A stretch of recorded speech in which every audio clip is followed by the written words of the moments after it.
Olá! Na aula de hoje, vamos aprender um pouco mais sobre o olho humano e os principais defeitos que acometem a visão.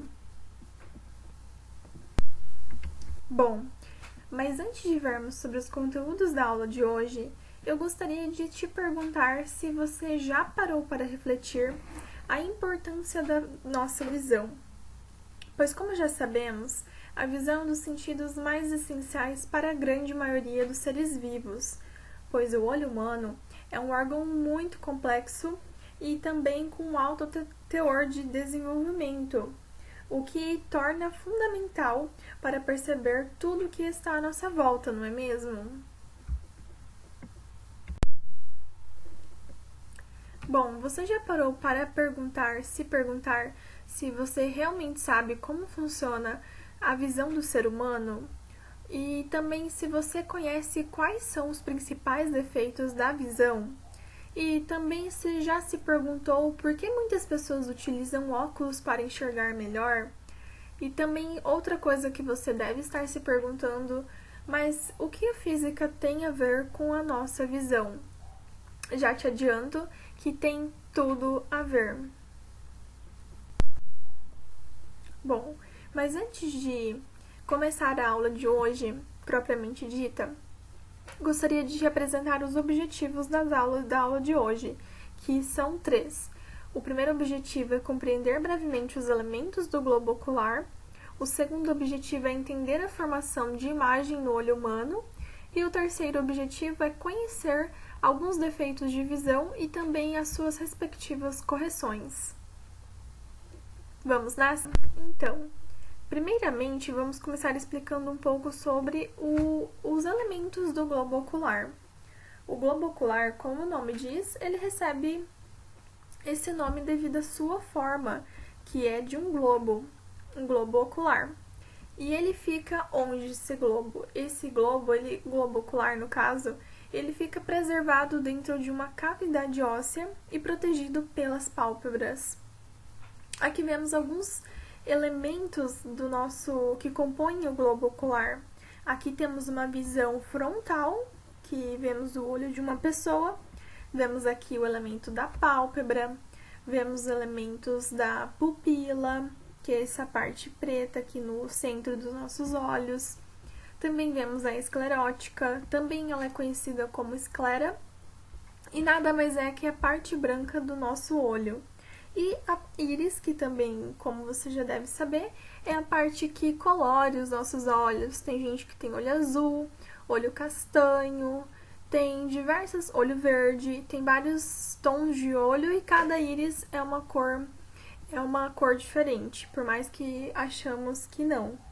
E ela tem algumas propriedades que vamos ver daqui a pouquinho. Aqui já vemos um globo ocular de uma perspectiva diferente, uma perspectiva mais lateral. Aqui podemos ver mais alguns elementos que não conseguimos ver quando olhamos para o olho externamente. Aqui tem os aspectos mais internos. Aqui conseguimos ver que tem a camada da córnea, tem a camada do corpo ciliar, tem a íris, tem o cristalino, que é muito importante, vamos ver mais hoje sobre o cristalino. E também tem a esclerótica, que é a parte branca dos nossos olhos. E tudo isso aqui internamente é composto pelo humor vítreo. Aqui ao fundo dos nossos olhos, desse olho, aliás, nós temos a retina, né? Aqui representada no fundo do nosso olho. E também nós temos a coroide, que é essa parte final aqui dos nossos olhos. E por último, e não menos importante, temos aqui o nervo óptico. O nervo óptico ele possui uma capacidade de levar as informações para o nosso cérebro. É muito importante e vamos desbravar um pouquinho mais cada elemento do globo ocular, um pouquinho mais, para a gente entender mais como que funciona. Lembrando que isso são aspectos básicos dos nossos olhos. E isso daqui que vai ser explicado é para você entender o fundamento de como a visão do ser humano funciona. Pois se estudarmos o olho bem a fundo, nós vamos ver muitos mais elementos que também são importantes de serem estudados. Então, vamos lá. Outros elementos também do globo ocular, como já falamos, a parte externa é formada por 6 músculos que realizam o movimento ocular. Esse movimento também é muito importante para o funcionamento da nossa visão. A saúde da nossa visão também depende desse movimento ocular. E também temos que a camada externa ela é constituída pela córnea e pela esclerótica. A córnea nada mais é que aquela parte transparente do nosso olho, é a parte mais externa, literalmente. Transparente, nós não conseguimos visualizá-la, pois ela é transparente. E a esclerótica, que comumente chamamos de parte branca do olho. Outra camada média, ou vascular também chamada, ela é formada pela íris, pela coroide, pelo córeo e também pelo corpo ciliar. A camada mais interna dos nossos olhos, ela é constituída pela retina, que ela é formada por diversos nervos ópticos. E também possuímos 3 camadas concêntricas com as seguintes funções. Ou seja, cada camada dessa, ela possui algumas funções, para o nosso olho humano. Essa camada externa possui diversas funções, a camada média e a camada interna. Para a camada interna, nós temos aqui, externa, aliás, nós temos o sentido de proteção. Essa camada mais externa do nosso olho constitui uma proteção, uma rede de proteção para os nossos olhos, que são compostos por quem? Nada mais que a córnea esclerótica. A córnea é a camada mais externa e também a esclerótica, a parte branca, também é uma parte externa do nosso olho. Como sentido de uma camada mais média, nós temos a íris, a coroide e o corpo ciliar.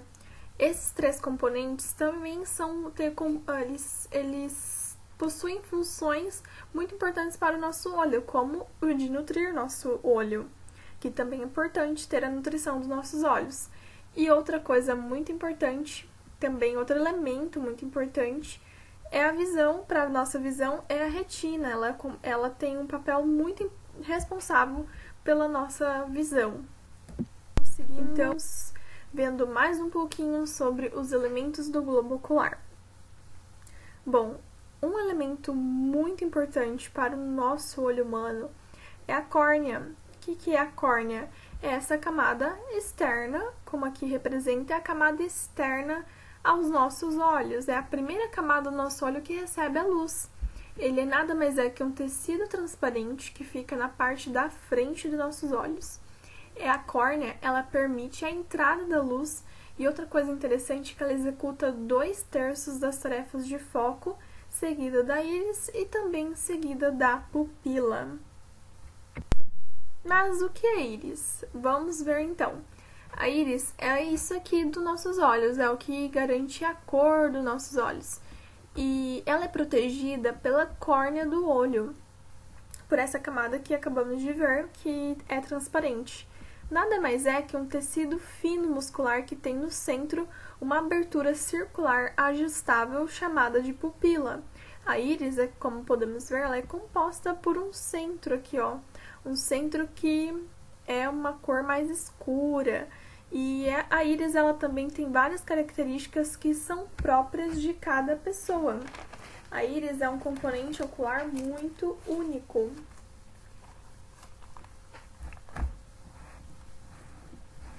Muito único. Vamos ver.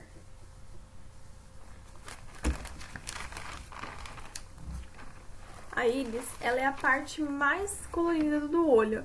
Existem diversas pessoas que têm o cor castanho, por exemplo, e você pode pensar que essas pessoas não possuem, por exemplo, todo olho castanho é igual, todo olho preto é igual, ou todo olho verde é igual ao azul. Mas, enfim, não é. Sabe por quê? Porque cada pessoa, ela possui diversas características que são únicas. Por mais que a cor seja parecida, ela não significa que o olho, que a íris são iguais de todo mundo. Porque cada pessoa tem mais de 256 características únicas da íris, o que é muito mais elementos do que a nossa própria digital, né? A nossa própria biometria do dedo, né? Que a gente geralmente utiliza como fator para reconhecimento e tudo mais. Isso implica que o reconhecimento da nossa íris ele é considerado o método mais eficaz para a identificação de um indivíduo. Quer conhecer um indivíduo? Então, analise a íris dele. Outro elemento muito importante também é a nossa pupila. A pupila, ela dilata, olha só que legal. A pupila, ela funciona como um diafragma de uma câmera, de uma máquina fotográfica, ou seja, ela controla a quantidade de luz que entra nos nossos olhos. Em um ambiente assim com muita luz, a pupila ela se fecha e em locais muito escuros a pupila se dilata, com o intuito do quê? De captar uma quantidade de luz suficiente para formar a imagem. Esses ajustes, eles permitem que a pessoa enxergue muito bem à noite e também evita danos à nossa retina quando a luz é mais forte. Então aqui podemos observar ela se dilatando e também se contraindo. Outro elemento muito importante, como podemos ver aqui, é essa representação aqui do cristalino. O que seria esse cristalino? O cristalino, na verdade, é uma lente orgânica. Mas por que lente orgânica? É porque, na verdade, ela não é composta de vidro, não é mesmo? É uma lente natural dos nossos olhos. Ela já pertence aos nossos olhos, aqui ela está na parte mais intermediária, né? Quase que uma camada mais interna. E ela é uma lente transparente e flexível que está localizada atrás da nossa pupila. Ela funciona como uma lente mesmo, e depois vamos entender qual lente que ela se assemelha mais daqui um pouquinho, e cujo formato pode ser ajustado para focar objetos em diferentes distâncias, num mecanismo chamado acomodação visual, que permite adaptação para ver objetos em diferentes distâncias. Legal, né? Daqui a pouco vamos aprender um pouco mais sobre o que seria essa acomodação visual. Mas antes disso, vamos continuar aprendendo sobre os principais elementos do globo ocular. Bom, outro elemento muito importante para nossos olhos, para nossa formação de imagem, para a gente enxergar é a retina. Mas o que seria essa retina? Ela é uma das membranas do segmento posterior do olho. O que isso quer dizer? Ela está aqui na parte mais interna, não é mesmo? A parte posterior dos nossos olhos, cuja função dela é transformar o estímulo luminoso, a luz que ela recebe, que os nossos olhos recebem, em um estímulo nervoso. Outro elemento também que vale ressaltar aqui é o nervo óptico, que é a estrutura formada pelos prolongamentos das células nervosas que formam a retina. O nervo óptico ele é responsável por transmitir a imagem que foi capturada pela retina para o cérebro, ou seja, aqui temos, por exemplo, um pássaro. Esse pássaro, através dos raios de luz, ele entrou aos nossos olhos, passou pela lente aqui, não é mesmo? A lente orgânica, que seria o cristalino. Ela parece que os raios convergiram, né? Vamos ver mais sobre isso daqui pra frente. E depois, parece que a imagem se formou aqui ao fundo da retina. E depois vemos esse traço aqui, essa bolinha que foi em sentido ao nervo óptico. Isso indica que a imagem passou pela retina, passou também aqui pelo nervo óptico, que ela está sendo mandada então para o cérebro processar essa imagem. Que legal, não é mesmo?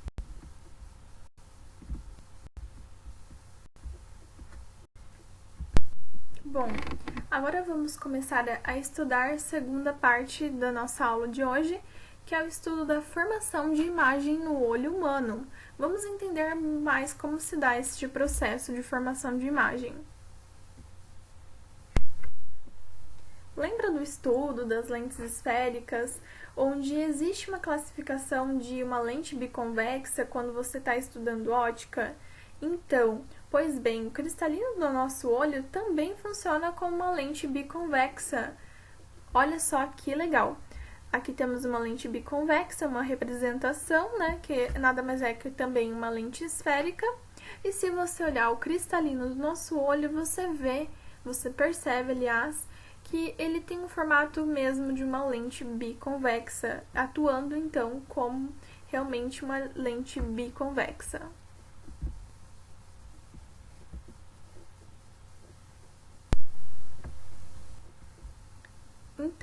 como que isso se dá, então, a formação de imagem no olho humano. A imagem que vemos aqui é o resultado do seguinte processo. Como que se forma a imagem, então, do nosso olho humano? Primeiramente, o cristalino, que como vimos agora, que se assemelha a uma lente biconvexa, só que é uma lente, né, orgânica, inerente ao nosso olho, e ela atua como uma lente biconvexa, que forma uma imagem real. E com isso, uma imagem real e também uma imagem invertida do objeto. E com isso, aqui fica localizada exatamente sobre a retina, ou seja, a luz passa aqui pelo objeto, entra aos nossos olhos, passa pelo cristalino, ela converge e depois a imagem cria uma imagem real e invertida na nossa retina. Feito este processo, essa mensagem que é passada ao nosso cérebro, que é, na verdade, formada na retina, ela é enviada para o nosso nervo óptico, como nós acabamos de ver agora há pouco.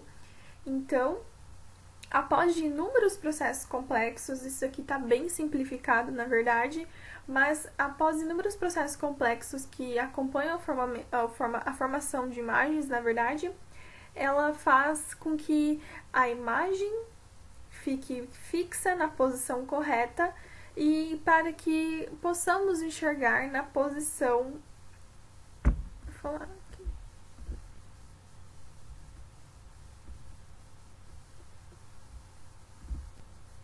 Aqui, na verdade, quis dizer que após inúmeros processos complexos que a fazem ficar na posição correta, enxergamos então o objeto nitidamente. Ou seja, se isso aqui ocorrer no seu olho, é porque o seu olho está funcionando normalmente. Se a imagem realmente se forma na retina, tudo certinho, e você consegue ver uma imagem nítida, isso indica, sim, um olho adequado, um olho sem anomalia, um olho emétrope. Bom, a formação de imagem no olho humano. Olha só que legal, em um olho normal, a imagem ela só é nítida se ela for formada na retina. Reforçando o que eu já disse, primeiro tem o objeto, daí vai passar os raios solares perpendiculares ao nosso olho, vai passar pelo cristalino, com isso vai convergir, depois ela vai se dispersar para a nossa retina, formando uma imagem real invertida, e a retina ela vai mandar essa mensagem para o nosso nervo óptico, para quê? Para o cérebro nosso interpretar essa imagem.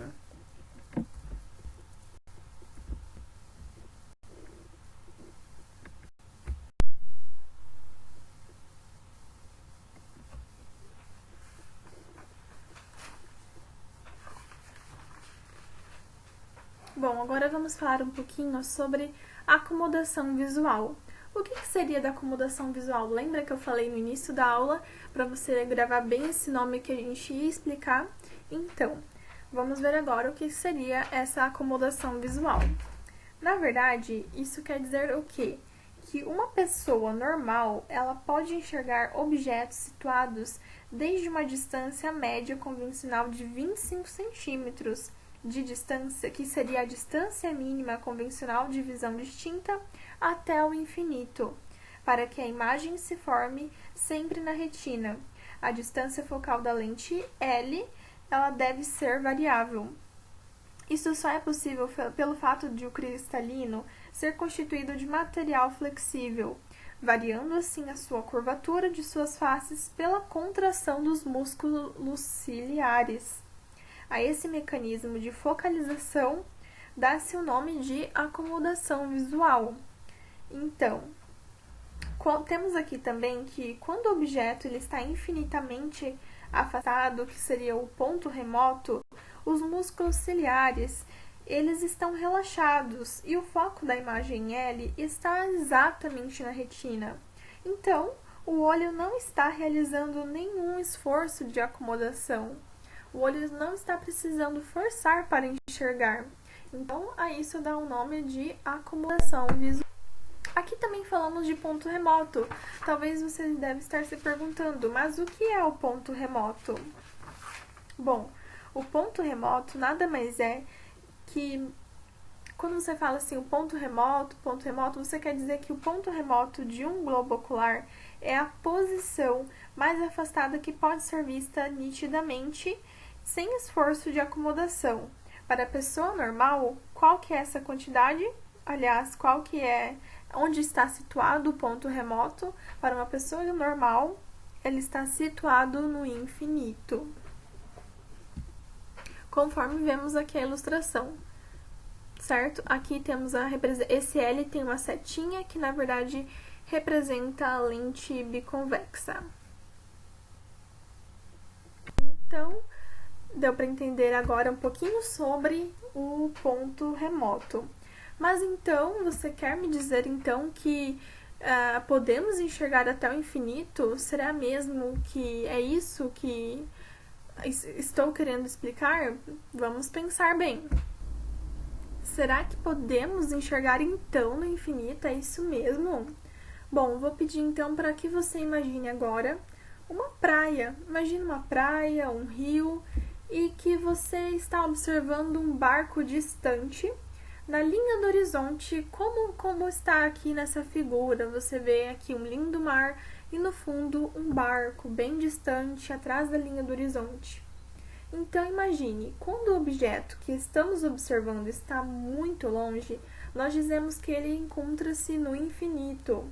Usamos na física, na ótica especialmente, né, esse termo não porque o arco esteja no infinito.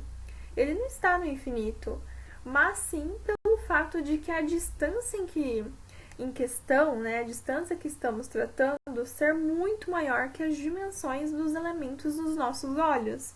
Então, quando se fala assim, está situado no infinito, não é porque está no infinito, até porque o olho humano não ia conseguir enxergar. Mas é porque o objeto está distante mesmo, ok?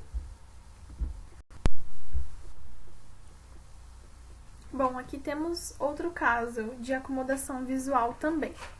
À medida que o objeto se aproxima, os músculos ciliares eles também vão se contraindo, diminuindo assim a distância focal da lente L.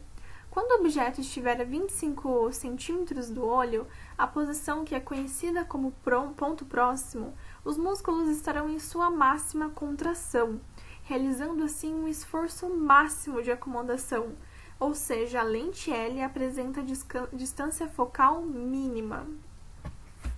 Então, vamos entender um pouco mais também, porque agora falou de ponto próximo. Você também deve estar se perguntando, tá, mas o ponto remoto eu entendi, mas e o ponto próximo, o que seria? Quando você fala assim, ponto próximo, você se refere a um ponto próximo de um globo ocular, que nada mais é a posição mais próxima que pode ser vista nitidamente, realizando assim um esforço máximo de acomodação. Na posição normal, ela situa-se convencionalmente, 25 centímetros, sendo essa a distância mínima convencional da divisão distinta. Ok? Aqui temos a representação também, ó.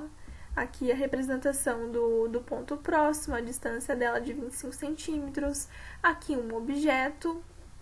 Aqui, diferente da outra situação, você viu, que tem um esforço muscular. Os músculos ciliares, eles estão forçando mais. Outra característica interessante, que é legal de se entender um pouco. O ponto remoto, ele não avança conforme a nossa idade.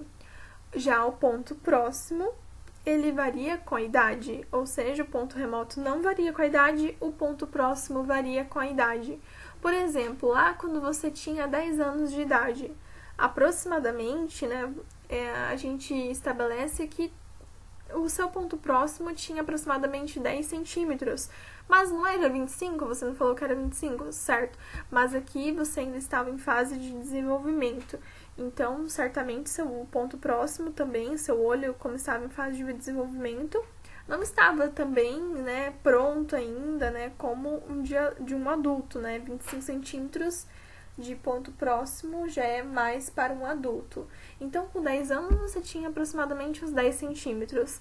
Já uma pessoa de 60 anos, olha só que diferença.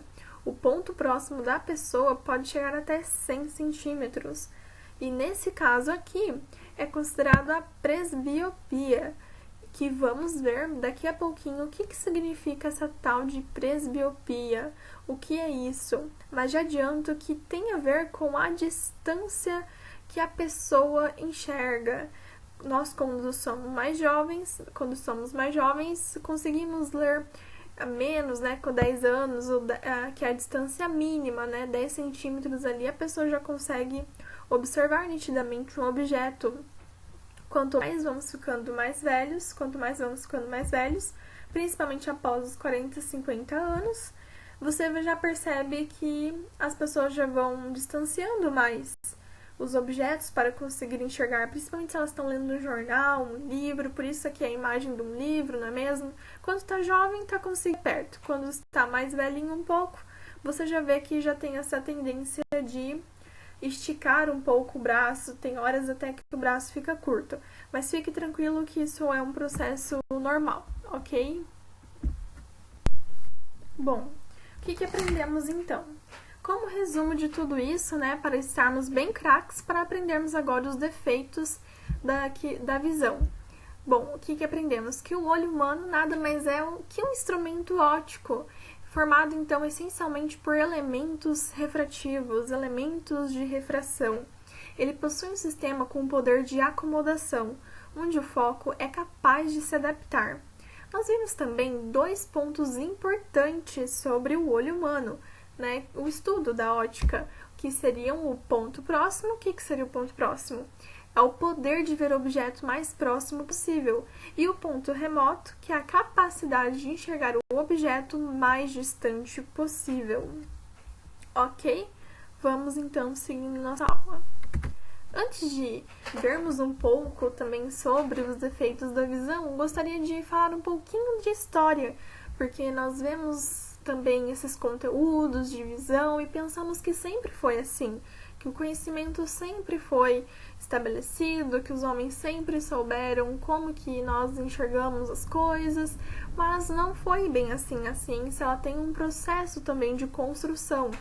Como vimos aqui, os filósofos gregos muito conhecidos, né? Platão, que é de aproximadamente menos 347 a.C., também Aristóteles, também, que é da época de antes de Cristo, eles se preocuparam em entender por que vemos um objeto e também o que é a luz.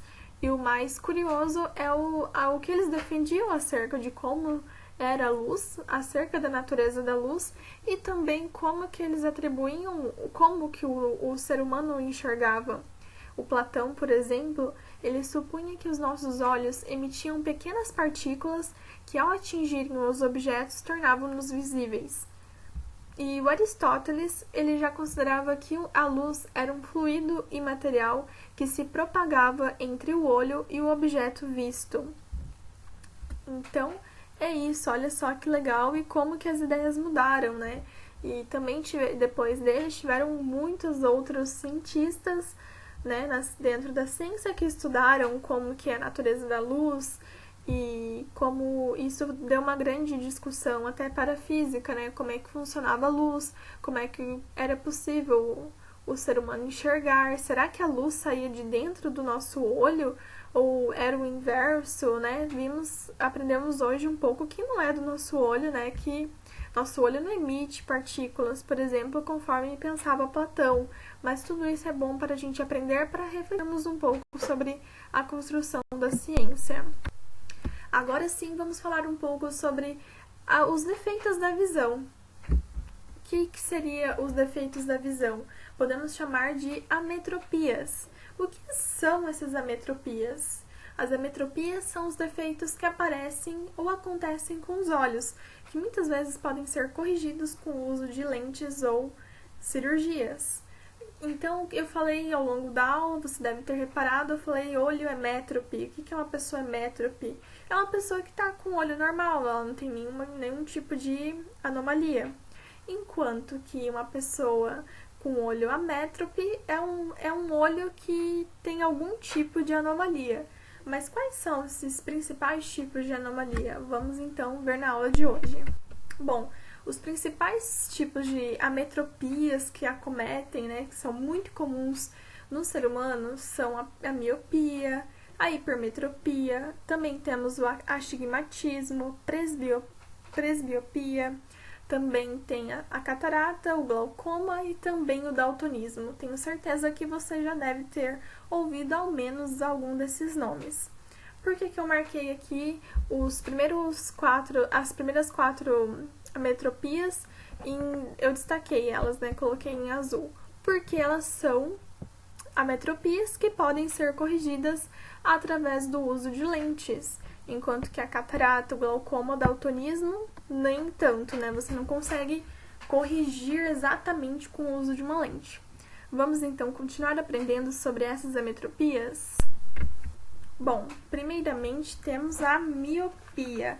O que seria essa miopia? Aqui temos uma representação, né, de como que seria um olho míope. Aqui temos um olho normal, que entre os raios de luz forma a imagem certinho na retina. Aqui temos um olho míope, ó. Você vê que o ponto focal, né, aqui é um olho normal, o ponto focal tá certinho na retina. Aqui tivemos um olho alongado, olha só, que o ponto focal, que no caso onde forma a imagem, é antes da retina, essa imagem acontece antes da retina. Então, por que será que acontece isso, não é mesmo? Vamos então entender este processo da miopia, que acometem muitas pessoas, né? Muitas pessoas possuem esse tipo de ametropia. Bom, em virtude de um alongamento do globo ocular, olha só, tá vendo que o olho míope ele é mais alongado? Devido a esse alongamento, quando um olho míope não realiza esforço de acomodação, a posição mais afastada que essa pessoa pode ver nitidamente sem esforço de acomodação, que seria o quê? O ponto remoto, está consequentemente a uma distância finita e não infinita como no olho normal.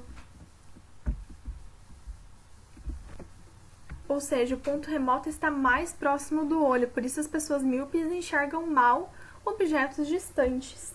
Como não há nenhum defeito no cristalino, o míope, que seria a pessoa que possui miopia, efetua a acomodação de modo normal, o que acarreta uma aproximação do ponto próximo que passa a situar-se a distância inferior a 25 centímetros. Ou seja, a miopia, como podemos então tratar a miopia? Ela é formada então por uma imagem que se forma antes da retina. Aqui temos uma rosa, o olho míope, e vemos que essa imagem aqui, a rosa invertida, que é uma imagem real invertida, ela se forma antes da retina. Como que podemos corrigir esse defeito da visão? Podemos corrigir a miopia através do uso de lentes divergentes, que a lente divergente, na verdade, ela deve fazer com que os raios provenientes do infinito, lembra do infinito, que são os raios paralelos, eles emerjam como se proviessem do ponto remoto. Ou seja, para você tratar uma miopia, existem 3 tipos de tratamento, mas o principal que eu quero chamar a atenção hoje é o uso da lente divergente. Então, a pessoa, na verdade, ela pode usar esse óculos, né, que usam lentes divergentes, nos quais os raios de luz vão se divergir antes de entrar no olho e depois vai entrar pela pupila e então convergir, formando a imagem na retina. E depois desse processo de formar a imagem na retina, a pessoa vai continuar enxergando conforme uma pessoa normal mesmo. Também existem tratamentos que permitem o uso de lentes de contato e também o uso de cirurgia refrativa, que é um tipo de cirurgia que corrige os erros de refração no olho. Então, a pessoa ela já consegue se livrar, por exemplo, do uso de óculos, pelo menos para a miopia. Então, outro tipo também de ametropia é a hipermetropia. Vamos ver aqui que a hipermetropia já é o oposto da miopia, pois a imagem do objeto ela se forma depois da retina. Olha só, vemos aqui um olho mais encurtado, um olho mais achatadinho que o normal. Enquanto que a miopia a gente viu um olho mais alongado. E aqui na hipermetropia, o ponto próximo mais afastado do olho o ponto próximo ele está muito mais afastado do próprio olho. Então, por isso a pessoa com hipermetropia, ela enxerga muito mal objetos próximos. Então, ela enxerga bem de longe, enquanto que a miopia, a pessoa enxerga bem objetos próximos e enxerga mal de longe. Aqui vemos uma representação, um olho normal, a imagem chega aqui na retina, enquanto um olho hipermétrope, a imagem no olho da pessoa se forma após a retina. O hipermétrope ele já realiza esforço para ver no infinito. Por isso, comparado com uma pessoa normal, ele esgota antes sua capacidade de acomodação. Ele força muito os músculos ciliares, né? O cristalino também, por conta de ter que forçar tanto a visão. Assim, ocorre um afastamento do ponto próximo que passa a situar a uma distância superior.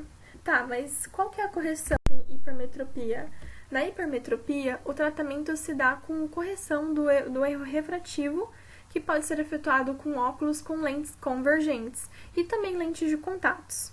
A partir dos 20 anos, mais ou menos, o indivíduo ele também pode fazer uma cirurgia laser para correção.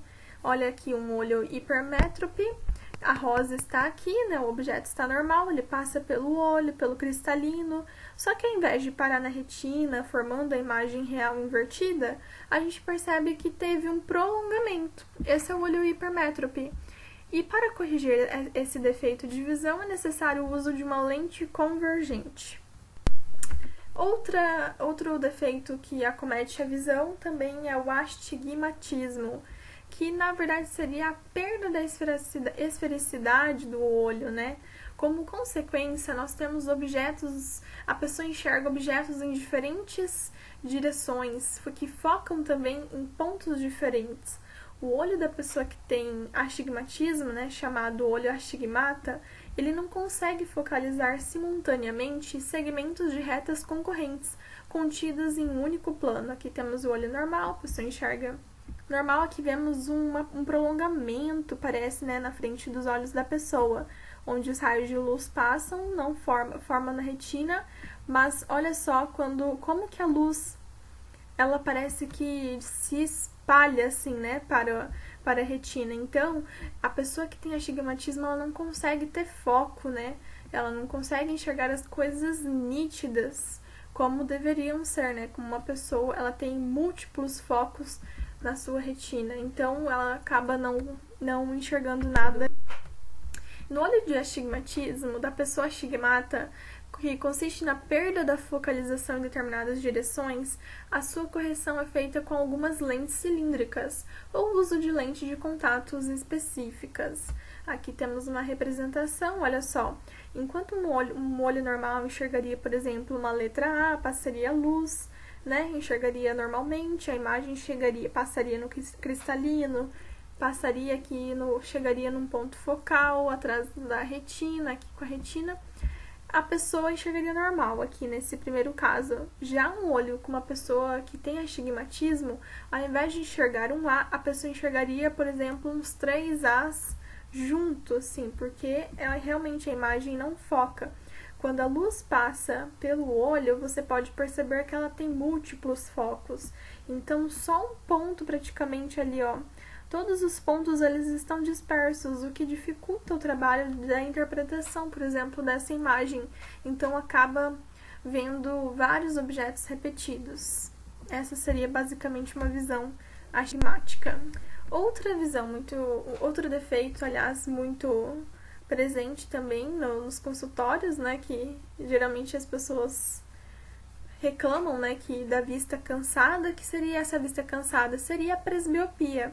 A presbiopia, também conhecida como visão cansada, ela é um distúrbio ocular que não é grave, não tem nada a ver, assim, com os olhos, assim, não é uma doença, por exemplo, que vai deixar a pessoa cega, mas ela se relaciona principalmente à idade, e geralmente pessoas entre 40 e 45 anos, só que também deve-se lembrar que os hábitos de vida também podem fazer com que esse quadro surja mais cedo, como, por exemplo, ficar muito tempo no computador, você vai estar forçando, né, sua visão. E dentro dos nossos olhos, imediatamente abaixo da íris, se encontra o cristalino. E à medida que envelhecemos, o cristalino ele perde sua elasticidade. E quando os músculos responsáveis por este movimento ficam fracos, há uma dificuldade em focar nos objetos, especialmente os que estão próximos. Lembra que a gente falou do livro? A pessoa, quando é jovem e tudo mais, consegue ver livros próximos e tudo mais, e quando a pessoa vai ficando, né, com essa visão cansada, né, presbiopia, né, que chama, a pessoa não vai conseguindo enxergar esse objeto nitidamente de perto. Ela vai cada vez mais afastando o objeto, o ponto próximo dela vai se afastando cada vez mais para conseguir enxergar. Então, a correção da presbiopia é realizada com lentes convergentes, de modo semelhante à correção da hipermetropia. Lembra que a correção da hipermetropia também se dá com lentes convergentes? E elas também podem ser utilizadas lentes de contato, né? Se você tem presbiopia, por exemplo, você pode usar lentes de contatos específicas ou também fazer uma cirurgia corretiva. Bom, finalizando aqui nossa aula, nós temos também a catarata. A catarata, ela também é uma doença muito comum também, né? E ela é caracterizada por uma perda da visão como consequência da falta de transparência do cristalino. A correção também se dá por cirurgia, podendo ser do tipo tradicional ou laser.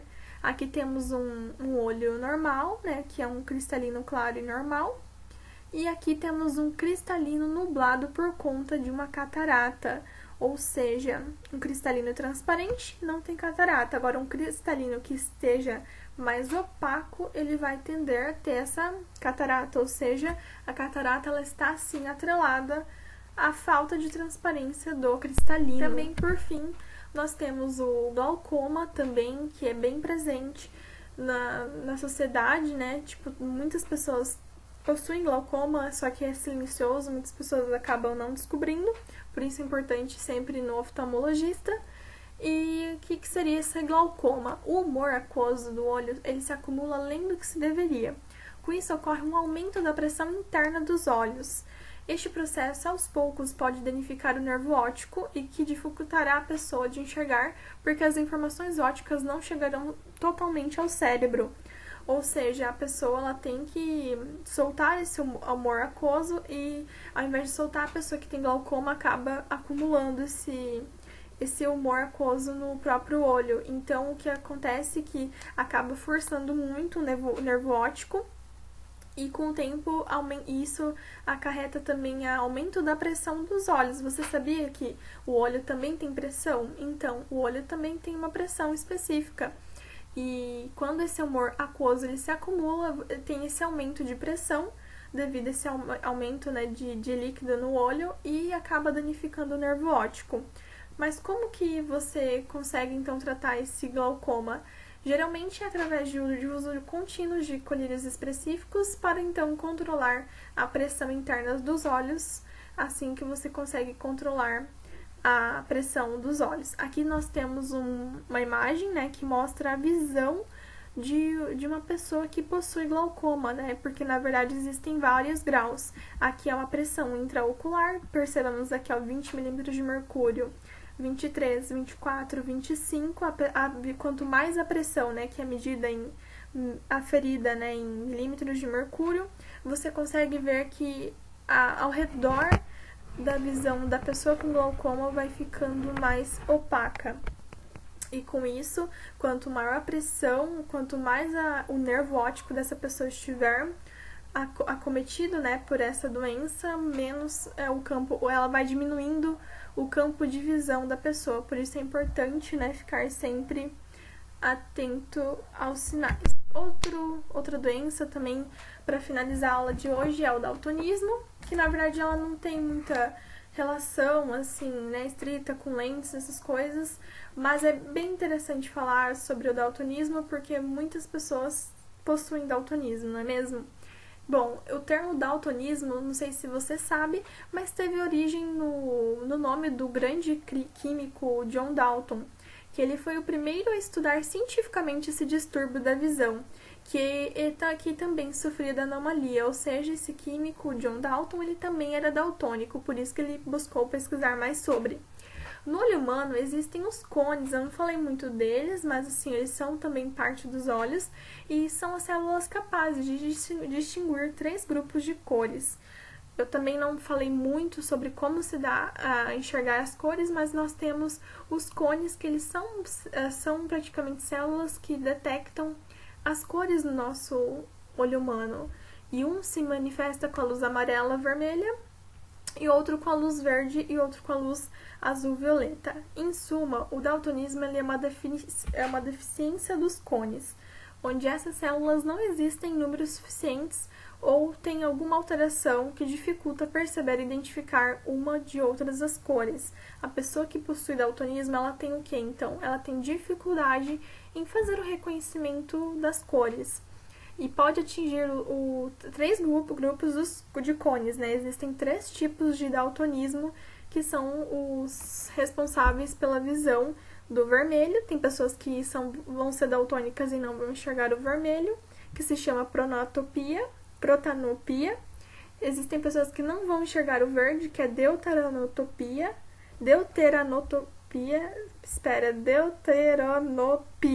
E também o azul, que é a tritanopia. Tritanopia. É uns nomes mais complicadinhos, não é mesmo? Mas, enfim, essa é a aula de hoje. Espero que você tenha entendido antes de finalizar.